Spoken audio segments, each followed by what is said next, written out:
Hey friends, welcome. I'm very excited to start a new vlog. I haven't done a vlog in a very long time. I've just been feeling for the past few days a little off. Nothing is like really wrong. It feels like I have my stuff together for the most part. And I know it could be worse, but I just don't feel excited, in alignment with a sense of like purpose. It's kind of hard to explain, but it's kind of like a lack of motivation, a little bit of like disinterest in things.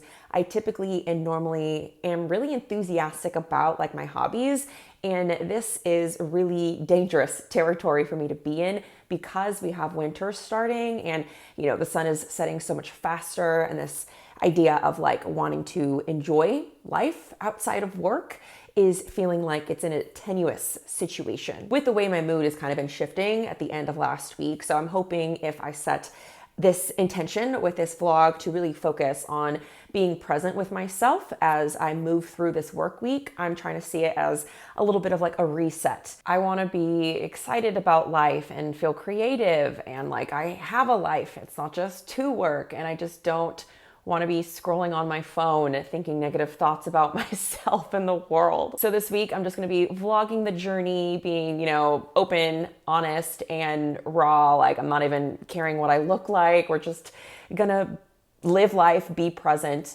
and enjoy the journey. So I'm going to take a moment to work with my little hobby planner and just reflect back on what my winter goals are and see what I'm in the mood for tonight, what kind of emotion I want to move toward through my actions. Because I definitely believe that like sometimes you don't necessarily have to like feel in a creative mood to do creative things. You can just kind of like get yourself there by going through the motions. And there's a lot of things on my winter bucket list that I'm really excited about, from books to movies to my coloring books, crafts and stuff. So I have a lot of fun things to choose from.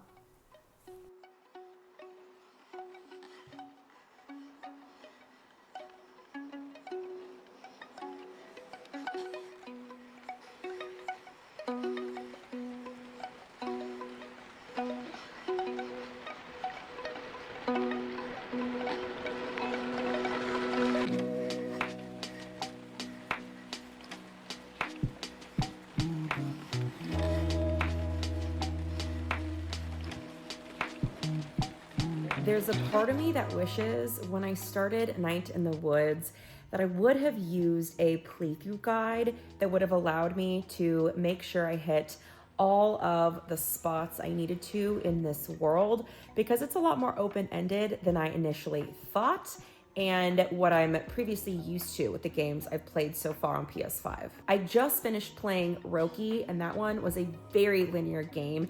I used a playthrough guide for that one because the puzzles were a little bit, like just a smidge, difficult for me than what I'm used to right now, my capabilities as a gamer. And ultimately that guide, I'm pro guides because it helped me have fun and be less frustrated, or like be able to move through my frustrations. But Night in the Woods centers around a little cat, a little black cat named May, who drops out of college, returns to her hometown, and she sees that things are much the same as she left it, except a little bit darker. And I was expecting there to be some type of like mystery element, I think maybe possibly a murder, and I haven't gotten to that. Or it was like referenced briefly and then never came up. So I'm like, okay, what am I doing? Am I missing it? Is there like something I need to find, access to move the story along? So I think I'm just gonna double check with this playthrough guide I just found that I've been able to like hit all the marks and do all the things I gotta do to move forward. And lastly here, like this game is so funny. It has the oddest sense of humor, like very quirky dialogue, and her dream sequences are hilarious and like kind of psychedelic.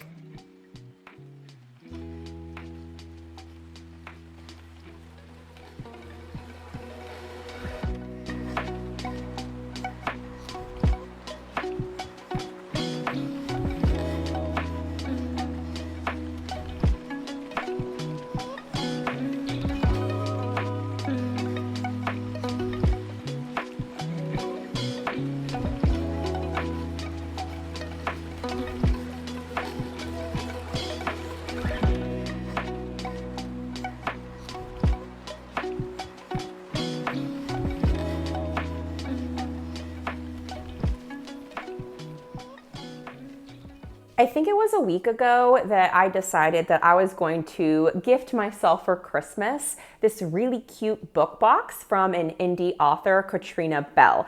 I saw their stuff on Kindle, and I have Kindle Unlimited, so I easily could have just read her stuff through there, but I knew that with what they had offered with this box, I'm like, I think I need this treat. Like I need this. I never buy books physically, and I wanted to really use my money to support an independent author. If you follow me on Instagram, you know I am in the midst of my monster romance era, and there is a monster romance book in here with some really cute bookmarks and some prints and stickers. So it just felt like a really fun way to celebrate this new love of mine. I already removed the tape, so I'm going to open it up and see what is inside. Ooh!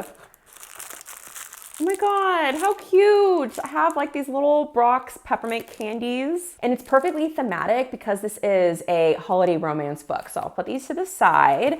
And then my box, it came wrapped up very snug and safely.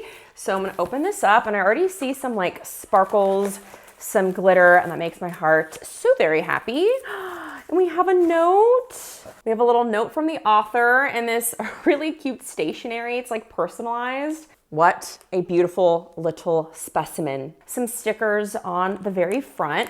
So I'll open these up. We have some really pretty iridescent stickers here. Super cute. Maybe you could tell the one on top, it's actually has like little demon horns. And this sticker is kind of like a sticker you'd actually get from a real place where like you're traveling. It's kind of like this little tourist trap. It's like a souvenir sticker you'd get from anywhere you're traveling. With love from Winter Bliss, have a lovely day. I see the pun. Okay, so just for context here, there's this whole holiday romance novella series that is set in a town called Winter Bliss. There's like 3 different indie authors who contributed to the collection, and I think they're actually maybe more than just 3 books at this point. It's kind of just like spreading out into this whole world, which I love. And I only know these things because I read the first book in the series. I'm like totally spacing out on the author's name and the book title. I'll just put the cover here, but I finished it up last week when I was having not the best like mood for consecutive days. I like DNF'd the book, came back to it when I realized I was just being silly, and ended up finishing it and loving it, which is great news because then this one arrived. It's the second one in the collection, and it all stems around, I think, like, I don't know if they're related, but there's 3 demon men who for some reason are in this town, and they're interacting with these ladies of Winter Bliss. It's just really exciting to be part of like the lore of this book. I feel like that's an appealing part of enjoying fantasy or romance as opposed to like horror. There just seems to be lots of lore and history and fandom around a lot of these worlds and characters or like romances that I just have never really experienced with horror books. Like horror books have followings, but they don't always feel like as intense. Okay, I'm gonna quit my yapping here because we have a very, very delightful gentleman with this print right here. Okay, hey, so this must be the main character, the male romantic love interest, Rom, from this book. And then we have a second print here that it looks to me are by 2 different artists just by the style that I see here. Even on the back side of these, they have art. It's so beautiful. This one here is of characters Holly, Samai, and Noelle from the 3-book interconnected series, Horned Up for the Holidays, a Winter Bliss romance. And this brings my heart so much joy because in the last book I read, Samai right here, he is the male love interest, and he ends up meeting these 2 ladies and becoming friends with them. I won't like reveal the circumstances around that or anything like that. But it was a really cute scene, and like several scenes actually. So this print makes my heart very happy. I literally have 0 context for this, but this is gorgeous. I'm thinking maybe something is happening on New Year's. I don't know, but I'm excited to find out. Oh, these are so cute. It's so nice to get a visual. I feel like every reader is different, but for me, I do really love seeing what the author had in mind when it came to the ways that these characters look. And then we also have 2 bookmarks here. I didn't even see this until now. This is so freaking pretty. You can see the outline of all the girls that are like taking center stage with this series and their love interests. Eee, so cute. She's a chef. Oh, so adorable. Okay, this makes me so happy. And I think this might be the next leading lady in the second book, which I got with this order. And I think she's a librarian. And now the moment I've been waiting for, I don't know, I'm kind of sad to open it up because I just love the way it was folded, but there we are. Isn't this just the cutest cover you've ever seen? Beastly and Bookish. Noelle is a small town librarian just trying to keep the lights on. To Ram, a demon opening up a coffee shop next door, she's the one that got away. As they trade book recommendations and rekindle their childhood friendship, he helps her fundraiser gain steam. But the clock is ticking. New Year's Eve is their last chance to save the library. Too bad they're snowed in at the top of Mount Winter Bliss with no way out. Oh my God, and there's even like art inside. This, I think, is what she was talking about in her note. This is so pretty. I don't know what this is. If you know what this is, please let me know. Okay, so I think I know what I'm doing this evening. I've been waiting all day to unbox this.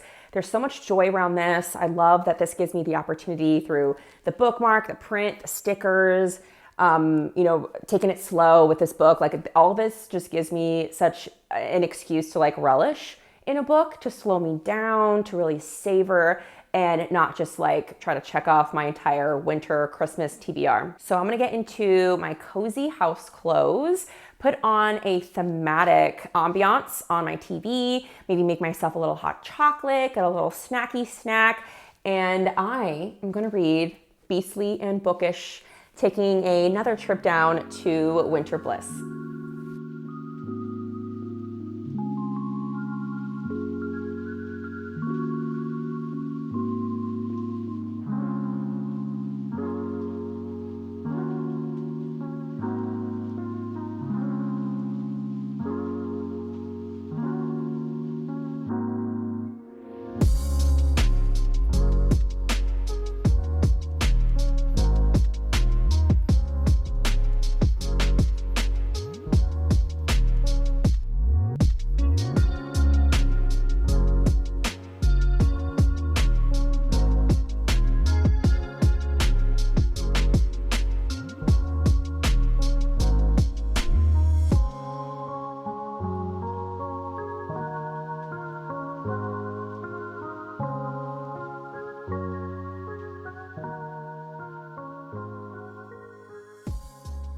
Hello, happy, what day is it, Wednesday? I am doing what I do best after work, which is sit in traffic or at a stoplight.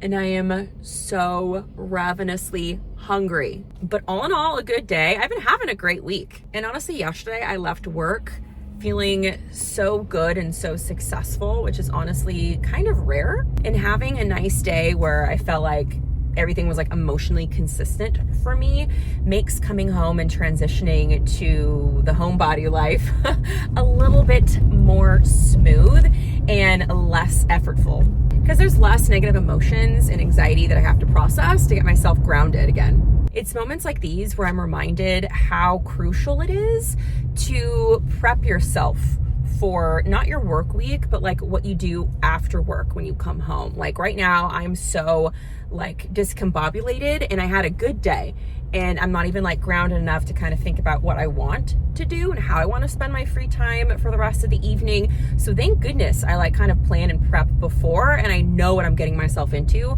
I can just kind of do the action, go through the motions, and move my way into a more relaxed state. I'm pretty sure the bulk of my evening is going to be split between reading up to the 50% mark of Beastly and Bookish, and then I have my weekly Wednesday workout class where I head on over to that. Last night I got up to like 20 or like 30% of Beastly and Bookish, and I'm really enjoying it. I think it's super cute and sweet. They have a lot of flashbacks to when our two main characters were kids, and so it really does set the stage, building that emotional connection. So far so good on that one. So my goal is to get to the 50% mark in this one, and then head on over to my workout class because I'm so bad at like doing the whole move your body thing. I just want to come home and just like sit down because I just like walk all day. I'm using my brain at like lightning speeds. I just want to sit and kick my feet up. So I try to force myself to work out by going to workout classes where if I spent money, I am gonna go. I'm so looking forward to going home, slipping into my cozy little house clothes, putting on an ambiance, and just like, the homebody life. I'm getting to the worst of the traffic, so I just have to like keep manifesting cozy vibes, and I'll be home before I know it.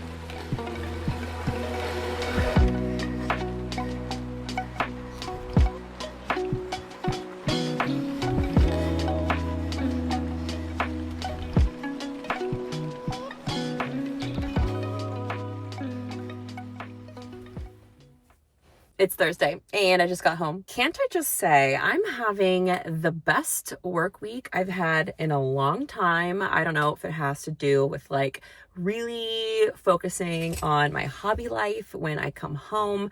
I think that has something to do with it, but I also just think that there's just a lot of good stuff going on at work, a lot of stuff that I obviously have control over because I'm really loving what I'm teaching these days. We're looking at the farm workers movement and a lot of like Mexican American history that has to do with like our supply chain historically when it comes to like food and agriculture, and more like current stuff regarding that. And it's super meaningful, and the kids are really connecting to it at the high school I teach at. So I think that really helps me feel very fulfilled at the end of my workday as opposed to drained. But it's funny though, because I don't really feel like I have the attention span when I'm commuting to and from work or to like my workout classes to dive into any of my audiobooks that I'm in the middle of. I have a short story collection and then another novel that I've been listening to, and I've been getting to them here and there. But mostly though, I've been super into like these pop culture podcasts by like one podcaster who's a co-host for both of them. The first podcast is called Beyond the Blinds, and that one dives into more like current pop culture news. I don't follow any of these things, so some stuff I understand, some things I don't. And then the second one is more like pop culture history. It's called What's Your Issue?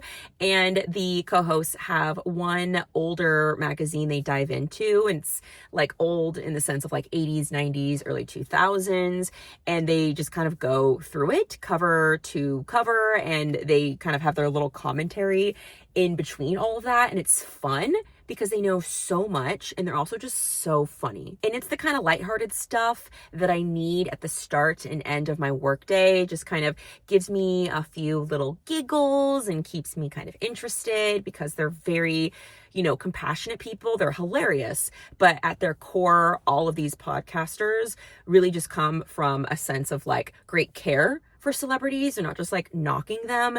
They're really humanizing. So I like that balance. All day I've been looking forward to tonight, this evening. I'm going to be on the Cozy Coven live stream once again with my gals, Maddie and Brooklyn. Brooklyn is hosting it this time.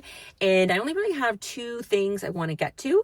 Reading Beastly and Bookish, which I've really been loving. I got to 50% last night. And then also I want to start needle felting too. That is my winter craft. So let's head on in. And I, of course, first need to get into my comfortables. I don't know about you, but when I come home, I want to immediately take off my outside clothes, as I call them, and get into something really cozy. Not PJs just yet. That's my third outfit change of the day. House clothes are very different. I don't know. Are you a little weirdo like me? Let me know. Okay, let's go inside.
can show us your progress now.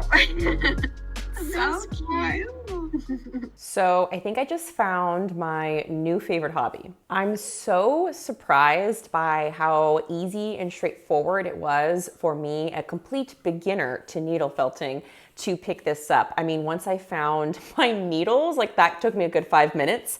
Once I found them and I just read the directions, looked up a few videos, I was able just to keep going, and it's a pretty like monotonous task. And I feel like the directions themselves aren't all that thorough. They have some images on the back that kind of walk you through step by step what you're supposed to be doing, but still it was confusing. Even the text itself wasn't all that descriptive. And even with subpar directions, I was able to figure it out for myself. Truly, it's as simple as just like punching the needle in a million times. Eventually, the wool starts to kind of, I don't know, mush together is how I would explain it.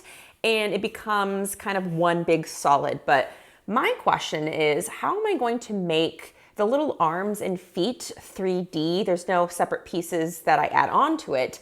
So that'll be a fun little adventure when I get there. So I think I'm gonna put this on pause for tonight. I had his whole body attached to his head, and then I added some of the black wool on the back. I'm really proud of myself for trying something new, finally getting to this craft kit after about a year of having it. So I think I'm gonna put him down for now. I'll finish him up by the end of the week. And I think now I'm gonna do some reading. Another week come and gone. Today is Sunday, and I had a kind of busy end to my work week that when it came to Friday, I was really focused on preparing for a cocktail and game night I was hosting at my home on the weekend. I love board games. They're just such a fun way to connect with people, and it's, in my opinion, a little better for connecting with people over video games because there's so many more people who can participate in a board game. So I'm really into them. If you have a favorite, let me know. I'm always taking more recommendations for good board games. So Friday was just spent, cleaning, buying a few things because I do love to have a little like cookie craft night, some type of dessert challenge where it's very much like that one TV show hosted by Nicole Byer, which is called, I'm totally blanking on the name. Oh, Nailed It. It's called Nailed It. So I'll just show my friends one reel. They have just one time to see it and then they have to recreate it. So I had to do a little bit of shopping for that. We also did like a little candle exchange. So I bought the 2 oddest candles that I could find at my local Home Goods. I created this whole little menu. My sister brought this like spiced apple cider sangria, which was delightful. She also made like a little charcuterie board. People brought other food, very much like potluck style. And the 2 board games we played were Donner Dinner Party, which is such a fun winter themed game. It's very quick too, so it's nice. You like go really quickly through each of the rounds, and so you could play the game multiple times in one night. Whereas Clue, the Nightmare Before Christmas version, this one does take a little bit more time, but it's super festive and so thematic. Perfect for any Nightmare Before Christmas fan. Before the party, I enjoyed a morning of needle felting and finishing my book, Beastly and Bookish. Why didn't anybody tell me how amazing needle felting is? I'm so proud of creating this little guy from scratch. I know needle felting doesn't always use styrofoam as like molding material. I think people typically just use wool, like straight wool, in the creation of these projects. But I think it was great for a beginner to kind of have a little bit of a leg up, and it allows you to build some confidence so you can move forward to doing this project in some really different and cool ways. Like there's some super cool stuff that I've come across where I'm like, that is a great thing to aim for as I start to build this skill and get more serious in this craft, because I am for sure moving forward with needle felting. Like I haven't found a craft that has resonated with me so quickly as needle felting. And the algorithm is so creepy. During my Instagram scrolling, I saw that there was this ad for an A24 needle felt craft that's already made, and it's like the little Mayflower from Midsummer. I don't want to pay like $50 for that plus shipping, but I would really enjoy trying to recreate it myself as I move forward in strengthening up my needle felting capabilities. So I'm keeping that, I'm tagging that one for later, and hopefully I can come back and kind of do my own little take on it. It's so different than when I tried to crochet using a Woobles kit for the first time. My experiences couldn't be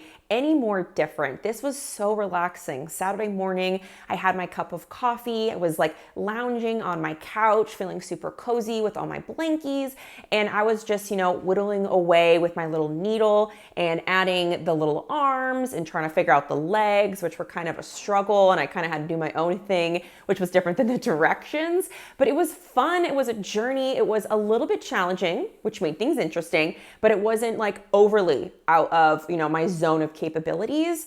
If I just kind of, unleashed my creativity and tried a few things and experimented and went playful, like it felt so satisfying to create this little guy right here. And he looks so cute, a little derpy, but also very cute. Also on Saturday morning, I did wrap up Beastly and Bookish, which I really enjoyed. Although I don't think the writing and the development of like their romance was the most like well-crafted thing I've ever read, I still found myself very much engaged, and I will be reading the third book in the series that follows another leading lady having her happily ever after with another demon, which were both referenced and got me super curious when reading this second book. I'm here to support female authors, independent writers. It's a fun book if you enjoy monster romance and you want something light, fluffy, and sweet to read this winter. Speaking of winter reads, I did make my way through The Darkest Night. Not totally, not fully,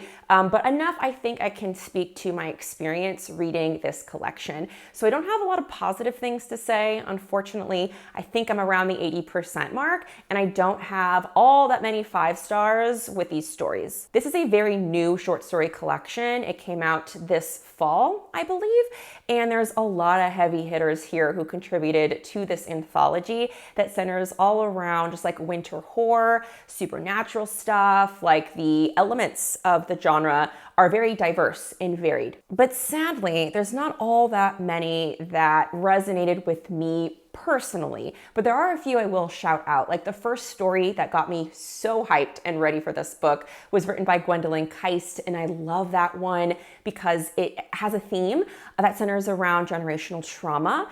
And it's interesting because another story that was a huge 5-star for me was written by Clay McLeod Chapman, and that one is called Mr. Butler. It also deals with the topic of generational trauma in a very different way. So it's interesting to note that those are like 2 of my favorite stories in the collection, along with Rachel Harrison's that has to do with a snowman. It's called Thaw, and it's so Rachel Harrison. If you read it, you totally see how she's talking about the female experience and using the subgenre of like winter horror to communicate something that I have felt in different kind of relationships in the past. This idea of like, what to believe, like, and I think it's funny because also when you think about Christmas, it's all about like, I believe in Santa, I believe in the magic. And so she's talking about belief in a very different way. It's funny to see how it like connects, but it's like belief of oneself when, you've been taught over time as a woman to like not trust your instincts. So it's a very interesting story that I enjoyed. Well, now it's time for me to get ready to do this whole like adulting thing once again with the start of a brand new week. So thank you for watching. I really hope that this vlog provided some level of like comfort, connection, company, because that's a huge reason why I love vlogs. So if you're there just like chilling and watching, definitely just let me know down below in the comments with like a fun little winter emoji set, just like your favorite top 3 winter emojis. I just wish you all the coziness and softness in the world as we wrap up this calendar year and start 2025. I think there's tons of opportunities to start fresh, not just when we, flip over to another year on this specific kind of calendar. So I just hope that you and I both make sure we prioritize ourselves, our needs in a world that's very chaotic and hostile, that we always make that space for us to breed hope and cultivate positivity where and when we can. So thank you for being here. I'll see you all in my next video. Bye, friends.